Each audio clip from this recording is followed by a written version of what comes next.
Hi, I'm Jaylene, a participant of Hudson Guild Teen Services, and this is HGPC Hudson Guild Podcast. Good afternoon, everyone. Hello, my name is Dave, and I am part of the Hudson Guild. I am part of the Teen Services, and today I'm with Mr.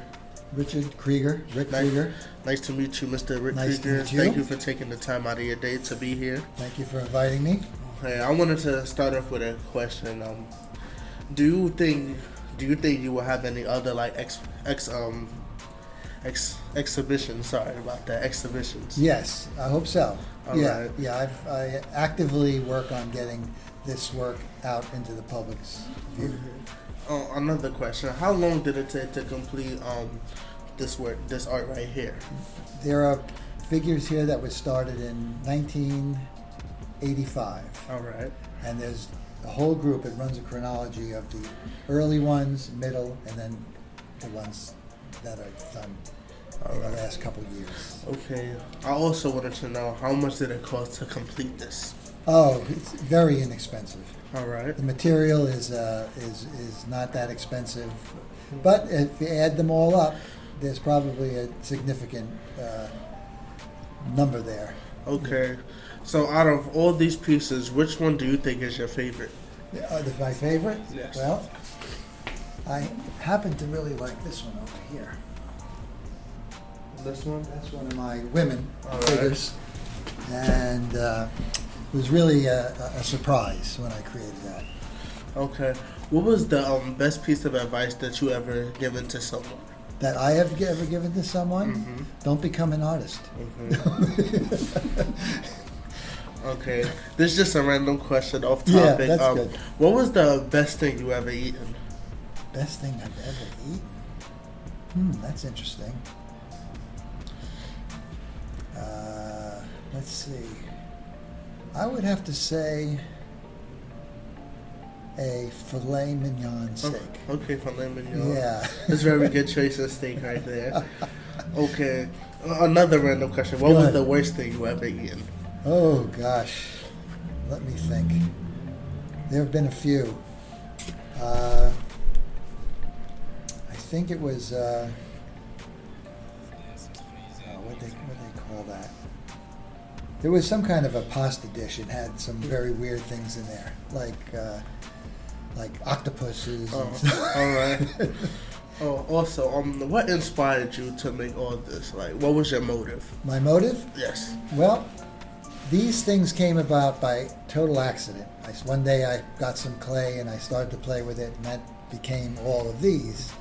So it was really like an unexpected career change from just being painting pictures to going into this. Was a great surprise. And Okay. I love the way all this stuff has turned out. Was you inspired by the movie Beetlejuice? Yeah, a little bit. A little Okay. bit. Yeah, All there were a lot of scenes in there that kind of inspired me to make changeable characters, in the scenes. Okay. Oh yeah, there are stop motions of these. Okay. They're on YouTube. If you Googled my name, they would probably come up. Okay. But it's just very simple, just animation, nothing elaborate. And I told stories. I did a little bit of that for a while. So, do you ever plan on doing stop motion within like the movie business, like Hollywood? not if someone, I'm not going to pursue that. But if someone saw this work and said, "Hey, I really like it. We could do this and that with it," I would probably do it. Yeah. Okay. Do you have names for every one of these, sir? No, I've never done that.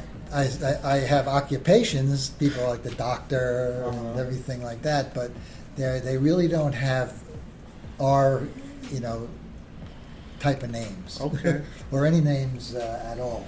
Was you inspired by the Wallace and Gromit series? Yes, that one for sure. Yep, and I'm trying to.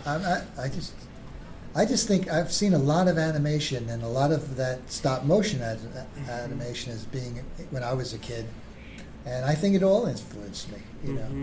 I feel like claymations and stop motion claymations don't really get enough recognition that they should, because it the Wallace and Gromit series was really like a big part of my childhood. Right. Yeah, that would be your generation, right? Yeah.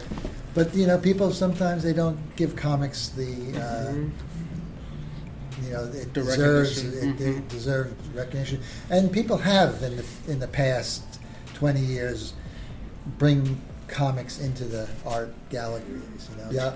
Well, we had shows like called David and Goliath when we were little kids, and they were like stop motion animation, but it had a religious type things. The Christmas specials, like every time around Christmas they play Frosty the Snowman. That's right. Yeah, and those were all well animated. It takes forever, and it takes a lot of frames to create a scene of motion. With these, I would just have my camera and just move them, take a picture, move them, take a picture, move them, take a picture. And with the electric cameras we have, you can take as much as you want.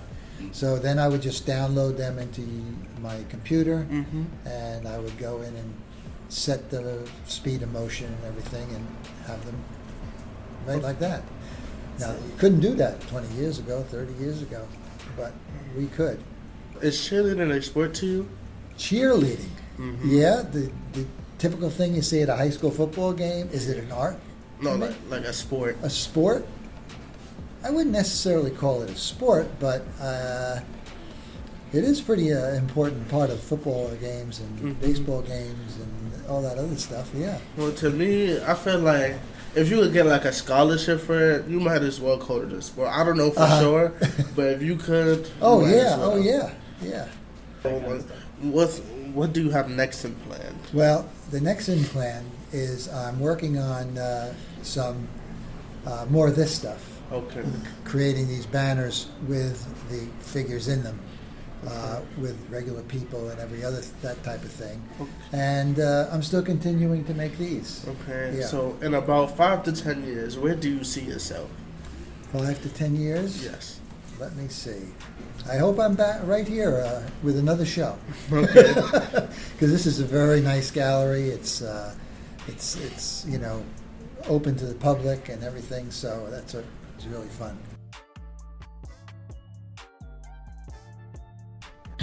Hi, I'm Malachi, a participant of Hudson Guild Team Services, and this is the Hudson Guild Podcast.